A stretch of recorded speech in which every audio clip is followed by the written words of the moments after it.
Hello, welcome again. We are solving GATE 2020 Aerospace Engineering paper. Question number 26 is the equation x dx by dy plus y is equal to c, where c is a constant represent a family of option A exponential curve, option B parabolas, option C circles, option D hyperbolas.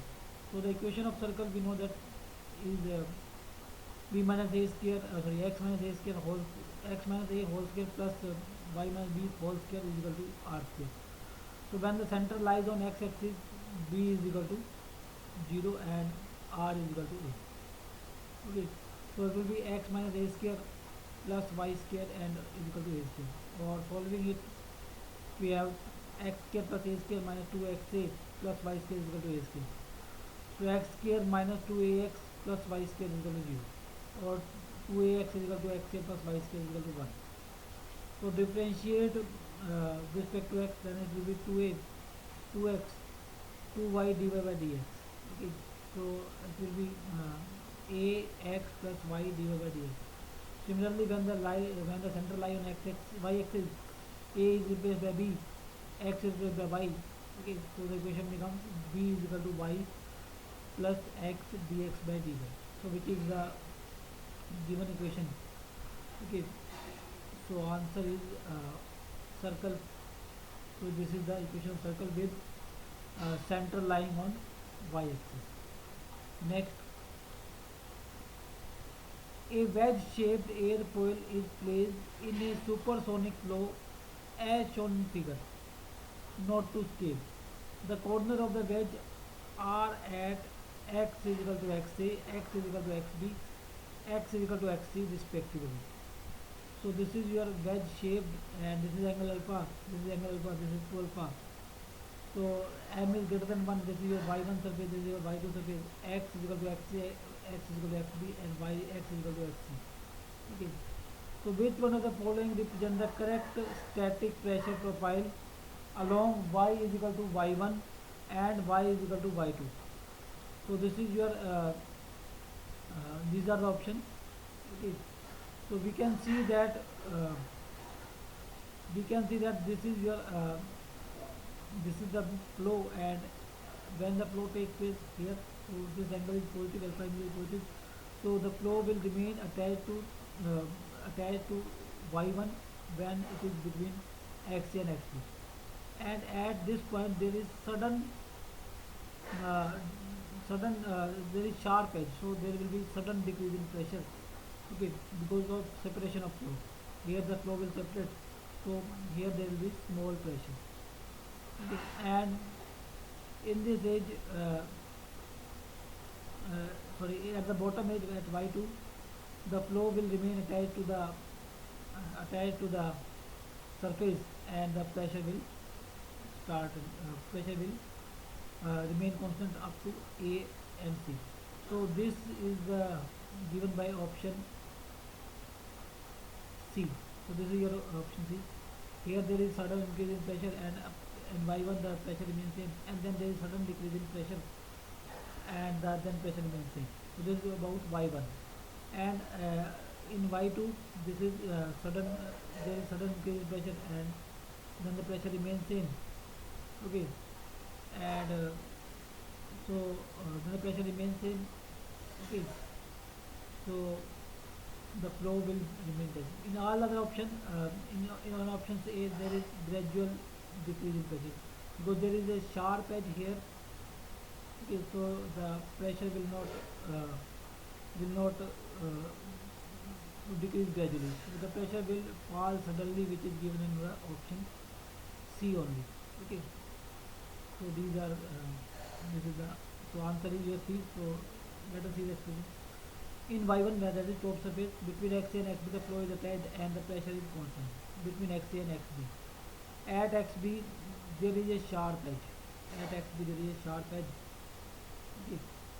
At xb there is sharp edge between xa and xb.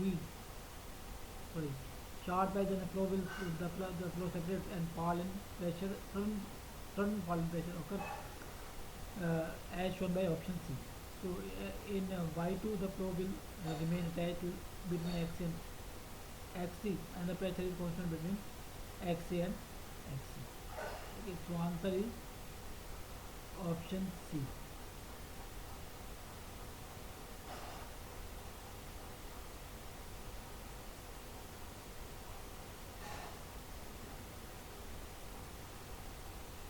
Next, the value of Poisson's ratio at which the shear modulus of an isotropic material is equal to bulk modulus is option A 1 by 2, option B 1 by 4, option C 1 by 6, option D 1 by 8. So E is equal to 2G 1 plus mu, that is with that we know, and E is equal to 3K 1 minus 2 mu, that is we are also know. So equating 1 and 2, then it will be 3K 1 minus 2 mu is equal to 2G 1 plus mu. Now it is given that the K or bulk modulus is equal to shear modulus, so K is equal to G. So putting this, so it will be 3 1 minus 2 mu is equal to 2 bracket 1 plus mu. Okay, so solving this we get mu is equal to 1 by 8. So option D is correct. Next, question number 29. A load P is applied to the free end of a stepped cantilever beam as shown in the figure. The Young's modulus of material is E and the moment of inertia of two sections of length 2 meter and 1 meter are I and 3I respectively. Ignoring transverse shear and stress concentration effect, the reflection at point where the load is applied at the free end of the cantilever is. So this is your one. This is I. Sorry, this is 3I. This is 2 meter. This is 1 meter. This is 3 meter. Options are 23 by 243I. Option B. 1 by 3EI. Option C. 43 by 3EI. Option D. 23 by 3EI. So this is your this for this point is A. This point is B. This is point C. So by using Castiglione theorem, finding out strain energy of the cantilever. So the strain energy is the summation of strain energy of portion AB and strain energy of portion BC. So U is equal to UAB plus UBC. So UAB is let us take X in between. So PX is the moment. So this will be moment square dx by 2ei. So it will be p square x square by 2ei for portion AB and limits are 0 to 2.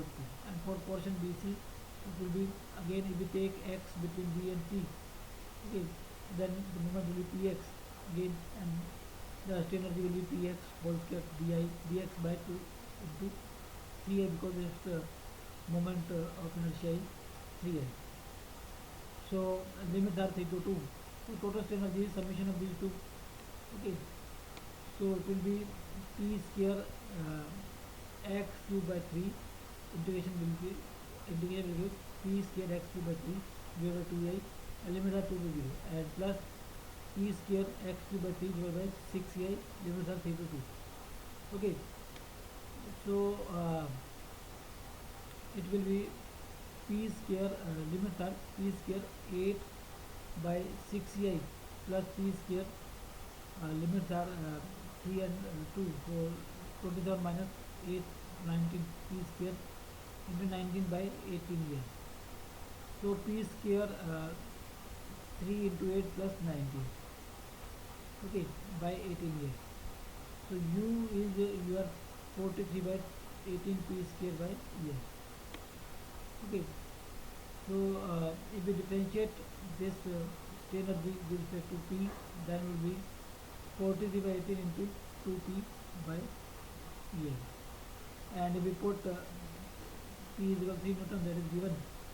So we get the reflection at point of application of load P is 43 by 3 EI. Option